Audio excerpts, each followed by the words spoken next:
কি লাভ হলে এত জড় বিজ্ঞান, পদার্থ বিজ্ঞান, এত কিছু পইরা, ঠিক কিনা ভাই?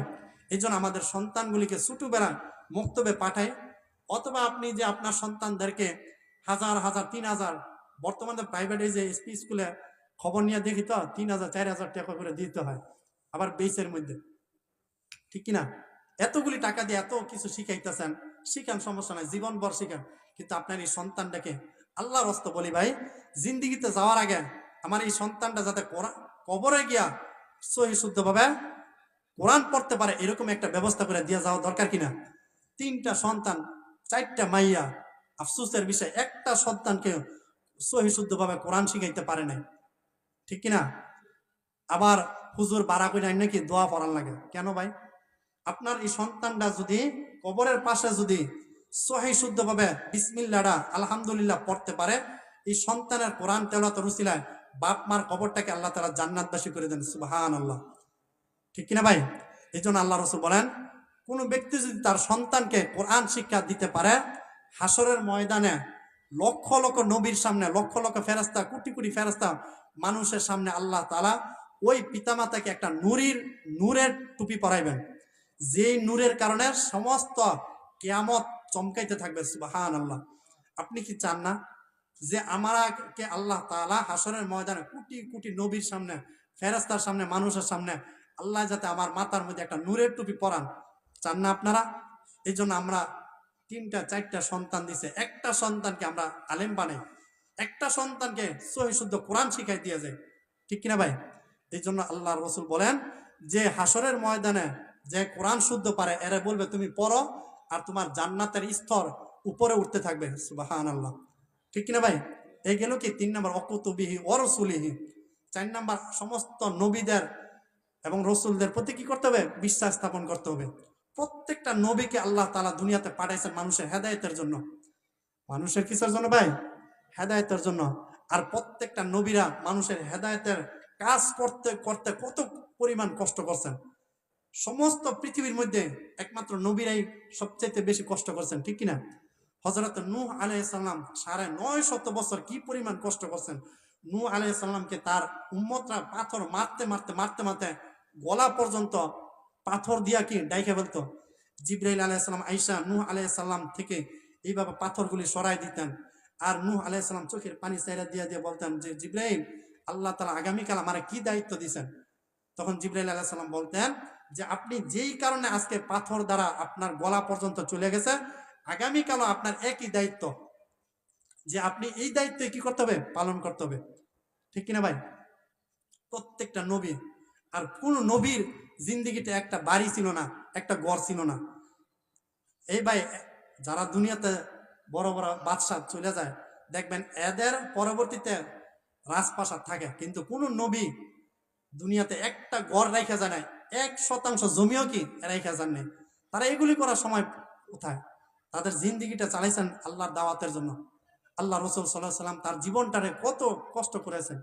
আম্মা জান আয়েশা রাদিয়াল্লাহু তাআলা আনহা বলেন, নবীজি আপনার পিঠের মধ্যে বসন্তের দাগ দেখা যায়, আপনার ফুসকা হয়েছিল, বা অথবা কোনো সময় কি আপনার কি এই পিঠের মধ্যে কি আপনার কোনো রোগ হয়েছিল? আল্লাহ রাসূল বলেন, আয়েশা তুমি কি জানো না আমি নবীজির গায়ে জিন্দিগিতে একটা মশা বসা হারাম, তাহলে আমি নবীজির কেন বসন্ত হবে? এই পিঠের দাগ হলো আমার তায়েফের ময়দানের দাগ।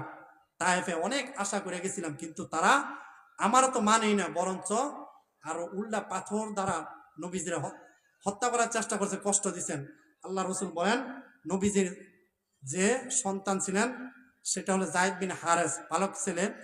যায়েদ বিন হারেস বলেন, নবীজিকে প্রায় 3 মাইল পর্যন্ত এই তায়েফের দুষ্ট ছেলেরা পাথর মারতেন, নবীজি দাঁড়ায় উঠে আবার দাঁড় করায় মারে, 2-3টা সন্তান ধরে আবার নবীজিরে পাথর মারে। এইভাবে যায়েদ বিন হারেস বলেন, আমি যেভাবে পারতাছি ডাইনে বামে নবীজিরে পাথর যাতে না লাগে চেষ্টা করতেছি, কিন্তু চতুর্দিক থেকে বৃষ্টির ময় কি পাথর আসতেছে। এইভাবে নবীজিকে তারা একবার ফালায়, আবার নবীজি উঠে 3 মাইল পর্যন্ত এইভাবে নবীজিকে পাথর মাইরা মাইরা এই তায়েফের ময়দানে এই পিঠের মধ্যে দাগ বসাই দিছে। বুখারী শরীফের 2 নম্বর খণ্ডের মধ্যে আম্মা জান আয়েশা জিজ্ঞাসা করছেন, নবীজি এরকম দাগ কেন? তো নবীজি বলেন, এটা হলো আমার তায়েফের দাগ, ঠিক কিনা? নবীজি বলেন যে জিন্দিগিতে আমি নবীজি কম কষ্ট করি নাই, আমি আল্লাহ তাআলা আমাকে কষ্টের মাধ্যমে জীবন পার করাইছেন, ঠিক কিনা? নবীজির জন্মের 6 মাস আগেই বাবা নাই, নবীজির 6 বছর বয়সে মা হারা, 8 বছর বয়সে দাদা হারা, ঠিক কিনা?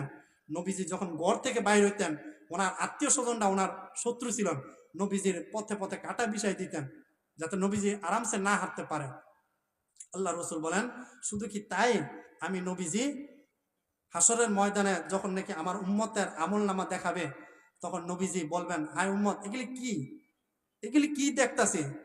নামাজ নাই, 365 দিন চলে গেছে, একটা দিন ফজরের নামাজ নাই, একটা দিন তোমার ফজরের নামাজ নাই, ঠিক কিনা ভাই?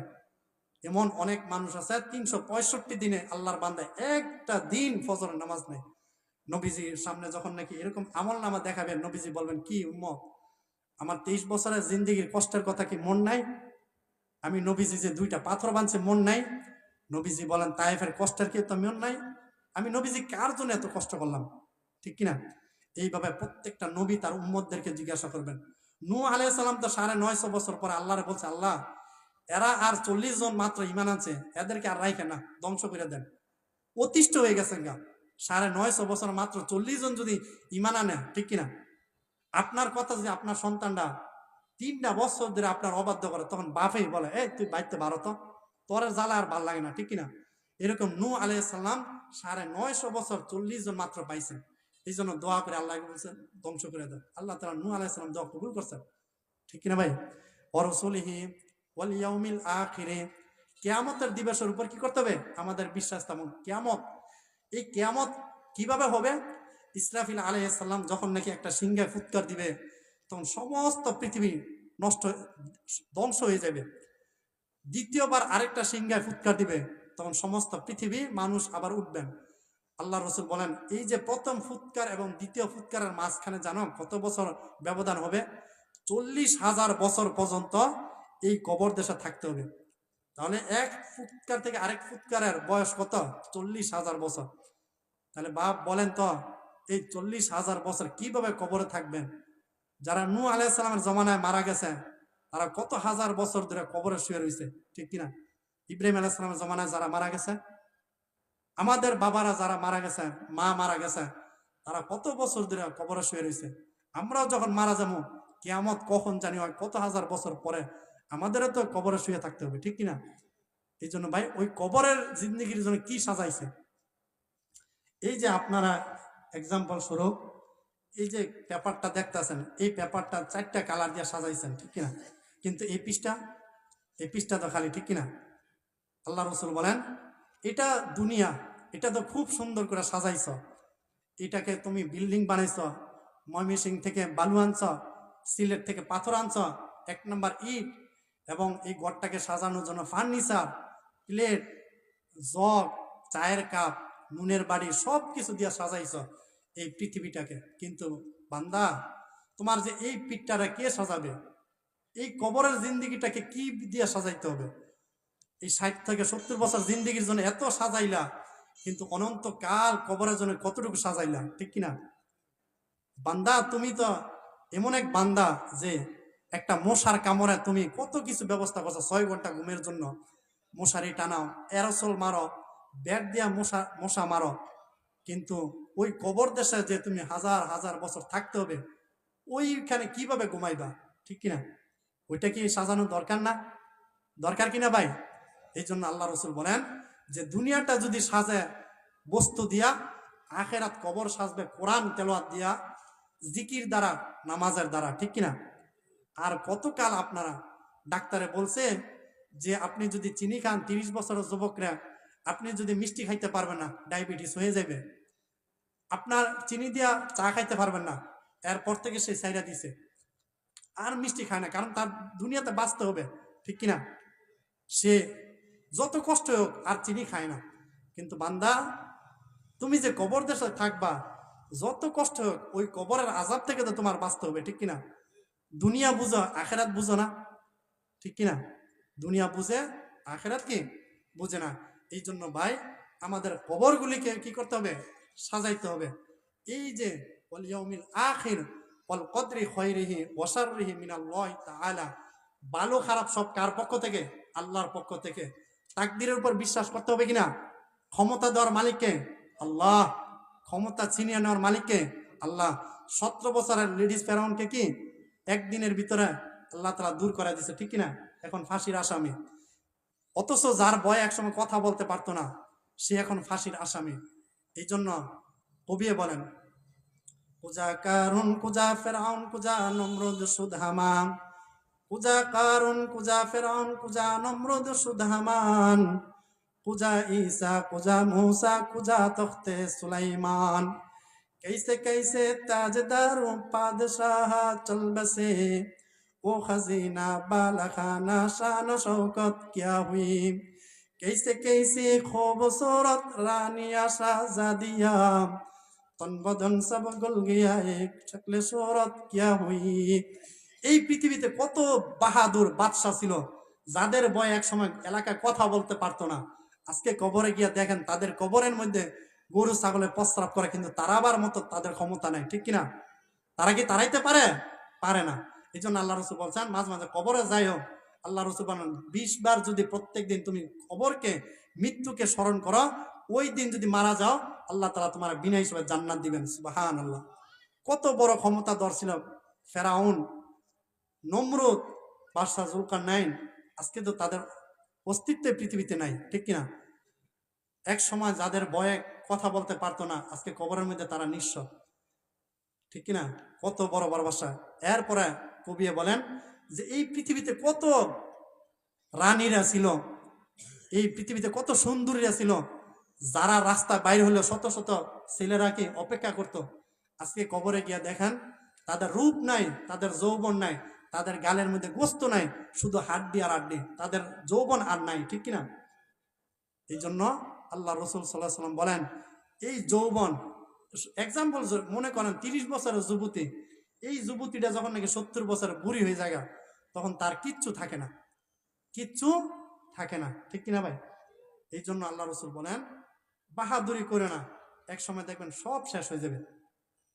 ওয়াল ইয়াউমিল আখির, কিয়ামত দিবসের প্রতি কি বিশ্বাস স্থাপন করতে হবে।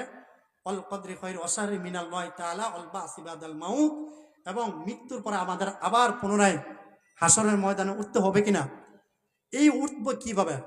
হাসরের ময়দানে আল্লাহ রসুল বলেন মনে করেন এই পৃথিবীতে একটা বড় একটা ডেক্সি, আচ্ছা মনে করেন একটা বড় একটা ডেক্সি, ভাই উদাহরণটা ভালো করে শুনেন বুঝবেন। বড় একটা ডেক্সি, এই ডেক্সিকে যদি আপনি আগুন দিয়া, মনে করেন পানিও দেন নাই, শুধু কি ডেক্সি আর নিচে দিয়ে কি আগুন দিয়া কি জাল দিতেছেন, অথবা ডেক্সিটাকে আপনি উত্তপ্ত গরম করলেন। এখন বলেন তো বাপ 5টা মিনিট এই ডেক্সির মধ্যে দাঁড়ানো সম্ভব? ডেক্সিটা মনে করেন আগুনের দ্বারা লাল, যেমন একটা চামিচ যদি আপনি আগুনে ধরেন, এই চামিচটা কিছুক্ষণ পরে লাল টকটক হয়ে যায় না? যেমন কামারের দোকানে দেখছেন তো লোহা, এরকম ভাবে একটা ডেক্সিকে যদি আপনি লাল টকটকা করেন, ওইখানে 5 মিনিট কেন 1টা মিনিট দাঁড়ানো সম্ভব? সম্ভব না, ঠিক কিনা? আল্লাহ রসুল বলেন তাহলে দুনিয়ার এটা বুঝছ, কিন্তু হাসরের ময়দানে তোমার আদাত উপরের দিয়ে সূর্য থাকবে, দুনিয়াটা যে তামা হবে, এবং এই সূর্যের গরমের কারণে তামাটা লাল টকটকা হয়ে যাবে। আর ওইখানে তোমার 1 দিন আর 2 দিন, 1 মিনিট আর 5 মিনিট না, 50 আলফা সানা, 50,000 বছর পর্যন্ত তোমার ওই হাসরের ময়দানে দাঁড়ায় থাকতে হবে। তাহলে তুমি ওইখানে কিভাবে দাঁড়াইবা? উত্তপ্ত তামার মধ্যে তুমি কিভাবে দাঁড়াইবা? লোহার আগুনের মধ্যে কিভাবে দাঁড়াইবা? ঠিক কিনা ভাই? দুনিয়ার এটা বুঝছেন, ওইটা বুঝছেন না, ঠিক কিনা ভাই? এই জন্য ভাই আমরা যাতে 50,000 বছর দাঁড়াইয়া না থাকতে হয়, যাতে বিনা হিসেবে জান্নাতবাসী হইতে হয়, এটা তো আমরা সবাই চাই, ঠিক কিনা? এই চাইলেই হবে না, আল্লাহর হুকুম নবীর তরিকা মতো জিন্দিগিটাকে কি করতে হবে? চালাইতে হবে। আল্লাহ রসুল বলেন যে কিয়ামতের আগে তোমাদের কিছু গুনাহ পৃথিবীতে আসবে, আর ওই গুনাহ থেকে বেঁচে থাকতে হবে। সংক্ষেপে বলতেছি, তিরমিজি ইবনে মাজার 4019 নম্বর হাদিস শরীফে বলেন যে কিয়ামতের আগে যে গুনাহগুলি ঘটবে, তোমরা নিজেরা কিন্তু এই গুনাহগুলির মধ্যে বরঞ্চ দৌড়ে ফেলাইবা, কিন্তু আমরা আরো জড়িত হই, ঠিক কিনা? নবীজি বলছেন 1 নম্বর গুনাহ হলো যে এই পৃথিবীতে কিয়ামতের আগে যখন জিনা ব্যভিচার, শুধু জিনা কি ছেলে আর পুরুষ জিনা করলে জিনা হয় না, জিনা অনেকভাবে হইতে পারে। বর্তমান জমানার যুব সমাজ মেয়ের সাথে মোবাইলে যে চ্যাটিং করা অথবা ইমোতে, এই যে এটা একটা জিনা, এটা আঙ্গুলের জিনা। আমরা যে টিভির মধ্যে নারীর দিকে তাকায় থাকি, নামাজটা পড়তে দেরি, চায়ের হোস্টেলে গিয়ে আবার লাগা, আরে এটা না, ইন্ডিয়ারটা লাগা, ঠিক কিনা? এই যে নারীর দিকে তাকায় থাকি, এটা কি জিনা না? এটা চোখের জিনা। অথচ আমরা ছোটবেলা দেখছি ওই সময় কেন যে ঘরের ভিতরে টিভি থাকলে সরকারি ভাবে বা নেতারা হিসাব ভাঙ্গা দিত, লুকাইয়া থুয়া দিত, দেখছেন কিনা? এরকম ছোটবেলা আমরা দেখছেন না? এখন দাও দোকানে দোকানে দোকানে দোকানে, আগে তো কল্পনাই করা যায় নাই যে দোকানের মধ্যে টিভি আসবে। এখন দোকানের মধ্যে বিশাল বড় একটা টিভি ছাড়া দোকান চলে না। আর এই যে আমরা নারীর দিকে তাকায় থেকে, এটা একটা জিনা। আল্লাহ রসুল বলেন কিয়ামতের আগে এরকম জিনা সয়লাভ হয়ে যাবে, জুয়ান নাই, বুড়া নাই, করা নাই, সবাইকে জিনা করতেছে, ঠিক কিনা? চোখের জিনা, হাতের জিনা, দামাগের জিনা। যখন নাকি জিনা দ্বারা সমাজের ভরপুর হয়ে যাবে, তখন আল্লাহ রসুল বলেন ওই সমাজের মধ্যে আল্লাহ তাআলা মহামারী, করোনা ভাইরাস, প্লেগ রোগ, এরকম ভাবে কি তাদেরকে মহামারী দ্বারা কি মৃত্যু দিবেন। এত বড় একটা করোনা গেল 2020 সালে, এর পরের বছরে দেখতেছেন না কি অবস্থা। যেই করোনা বা পৃথিবীতে আসে নাই, এটা কেন আসছে? ঢাকা শহরে যান, ওপেনলি ছেলে মেয়ে জিনা করতেছে, বাধা দেওয়ার মতো কি এই দেশের আইন নাই? এটা স্বাধীনতা দেশ, এটা কি কেউ বলার কি অধিকার নাই? জিনা আপনার চোখের সামনে হবে, কিন্তু বাধা দিতে পারবেন না, সরকারি ভাবে আপনারা কি বিচার করবে। তো যেই সমাজের মানুষ জিনা দ্বারা ভরপুর হয়ে যাবে, তখন ওই সমাজের মধ্যে, ওই দেশের মধ্যে আল্লাহ তাআলা প্লেগ রোগ এবং মহামারী দ্বারা কি তাদেরকে দুনিয়া থেকে আযাব দিবেন। 2 নাম্বার, আল্লাহ রসুল বলেন যখন নাকি যেই সমাজে বা যেই বাজারে বা যেই দেশের মানুষ মিজানে অথবা পাল্লায় মাপে কম দিবে, মাপে কি দিবে? কম দিবে, ওই দেশের মধ্যে আল্লাহ তাআলা দুর্ভিক্ষের আযাব দিবে। দুর্ভিক্ষের কি দিবেন? আযাব দিবে। এখন আপনারা বলেন তো, আমরা যারা গরুর গোশত কিনতে যাই বা যে কোনো পণ্য কিনতে যাই, প্রত্যেকেই দোকানদার দেখবেন কিছু না কিছু কম দেয়। বিশেষ করে গরুর গোশত 1 কেজির মধ্যে দেখবেন 200-100 গ্রাম কমই থাকে, কোনো সময় আপনি 100 গ্রাম বেশি পাইবেন না, ঠিক কিনা ভাই? অথচ দেখেন কিছু কিছু মানুষ তারা ওজনে কম দেওয়ার কারণে আজকে এই দেশের ভিতরে অভাব। অভাব কিভাবে হয়? এই দেশের মানুষের 10-20 টাকার আলু অনেক সময় দেওয়া যায় 50-100 টাকা হয়ে যায়, 40 টাকার পেঁয়াজ 200 টাকা 250 টাকা হয়ে যায়। কারণ কি? এটি হলো মানুষের কর্মের ফল। জোহারাল ফাসাদু ফিল বাররি ওয়াল বাহরি বিমা কাসাবাত আইদিন নাস। এই পৃথিবীতে যত আযাব, যত কষ্ট আসা তোমাদের আমলের কারণে। যদি তোমরা মিজানে পাল্লায় কমে না দিতা, ওজনে কম না দিতা, আমি আল্লাহ তাআলা এই দেশের মধ্যে পেঁয়াজ বাড়ায় দিতাম, 10 টাকা কেজি কি তোমরা পেঁয়াজ খাইতা। কিন্তু ওই যে কিছু মানুষ চুরি বাটফারি করার কারণে সবাই কষ্ট করতে হয়, ঠিক কিনা? 3 নাম্বার, জাকাত না দিবে যারা, তখন আল্লাহ তাআলা অনাবৃষ্টি দিবে, তখন আর দেশের মধ্যে কি ফল হবে না, জাকাত না দেওয়ার কারণে। আর এই জাকাত না দিলে হাসরের ময়দানে আপনাকে বিশাল বড় সাপ বানায় আপনার এই কপালের মধ্যে সবল দিতে থাকবে, আর বলবে আমি তোমার সঞ্চিত মাল, আমি তোমার স্বর্ণ, যেই স্বর্ণের মায়া তোমার স্ত্রীর কাছ থেকে তুমি স্বর্ণ নিয়ে জাকাত দাও নাই, আজকে তোমাকে আযাব দিব। 4 নাম্বার, যেই দেশের বাদশাহ অথবা শাসকরা যদি কোরআন হাদিস অনুযায়ী বিচার না করে, গ্রামের মাতবররা অথবা বিচারকরা যদি কোরআন হাদিস অনুযায়ী বিচার না করে, কিছু টাকা পাইয়া কি বিচার ঘুরে দেয়, তাহলে ওই দেশের মধ্যে আল্লাহ তাআলা কি করবেন? নিজেদের মধ্যে মারামারি লাগিয়ে যাবে। এই দেশের ভিতরে দেখেন, আজকে উচিত ছিল মুসলমানরা কাফেরদের সাথে যুদ্ধ করা, আজকে কাফেরদের সাথে যুদ্ধ কোন সময় করবো? নিজেকে মারামারি শেষ করতে পারি না, ঠিক কিনা? নিজেকে বাইগো মাইগো গুতাগুতি শেষ না, মারামারি শেষ না, আবার কাফেরদের বিরুদ্ধে কোন সময় যুদ্ধ করবো, ঠিক কিনা? 5 নাম্বার, আল্লাহ রসুল বলেন যদি দেশের শাসক যদি কোরআন হাদিস অনুযায়ী দেশ পরিচালনা না করে, তাহলে আল্লাহ তাআলা কাফেরদের দেশেরা, কাফের অর্থাৎ ইন্ডিয়ার মালাউন, এরা আইসা বাংলাদেশে অত্যাচার করবে, যেহেতু এ দেশের বাদশাহ কি করে না, কোরআন হাদিস অনুযায়ী বিচার করে না, ঠিক কিনা ভাই? এই জন্য আল্লাহ রসুল বলেন যদি কোরআন হাদিস অনুযায়ী দেশ পরিচালনা না করো, তাহলে তোমাদেরকে আমি আল্লাহ তাআলা বেঈমান কাফের দিয়ে কি অত্যাচারিত করবো। আজকে দেখেন সৌদি আরব, তারা দেশ পরিচালনা করতেছে, কিন্তু কোরআন হাদিস অনুযায়ী না করার কারণে আজকে আমেরিকারা রাজত্বগিরি করতেছে। অত সৌদি আরবের কি নাই? এদের টাকা পয়সা, ধন সম্পদ সব দিক দিয়ে তারা ছিল। এরা যদি চাইতো যে আমরা মুসলিম বিশ্ব, আমাদেরকে নিয়ে আমরা সমস্ত বিশ্বের কাফেরদেরকে কি ভয়ভীতি করবো? অসম্ভবের কিছু ছিল, সম্ভব ছিল। কিন্তু তারাই বেঈমান কাফেরদের পা চাটার কারণে আজকে তারাই গোলামি করে, এবং এর সাথে ফিলিস্তিনের মুসলমানরা মাইর খাইতেছে, ইরাকের মুসলমানরা মাইর খাইতেছে, আজকে সারা পৃথিবীর মুসলিম রাষ্ট্রের মধ্যে ইহুদি খ্রিস্টানরা মারতেছে। কারণ কি?